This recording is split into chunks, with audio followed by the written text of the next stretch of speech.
Hello friends, KG classes में आपका स्वागत है। आज हम आपको शॉर्ट क्वेश्चन आंसर और रॉबर्ट लिंड के बताएंगे। Question first, write a short note on the element of personal touch in the essays of Robert Lynd. Answer, the essays of Robert Lynd are personal in character. He reveals his likes and dislikes. Self-evaluation is the keynote of his essays, which he highlights in many of his essays. His essays have a natural sincerity, and he writes so confidently that his readers fail to discover conflict in his personality. His essays also contain many wise observations of life presented to the reader in a style of subjectivity. He is a writer of fine and critical prose, and his subjectivity can be well compared with that of Addison. A.W. Collins comments about the personal touch of the essays of Lind. Those who knew him have testified to the natural sincerity and the ability of the man and his personality. Question second, write a short note on the prose style on Robert Lind. Answer, Robert Lind wrote in a disciplined language, and he never showed his carelessness in writing even a single sentence. His sentences are always neat and balanced.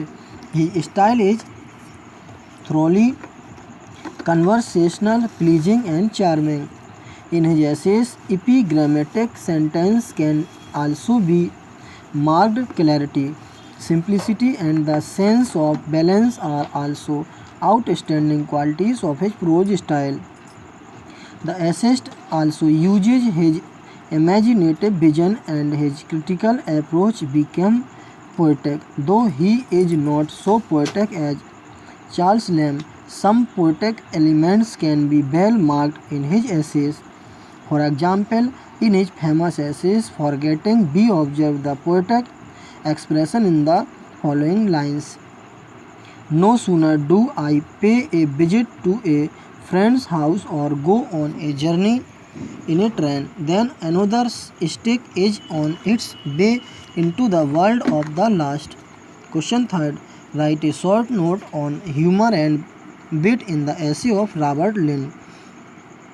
Answer, another important characteristic of Robert Lind as an essayist is the presentation of humor.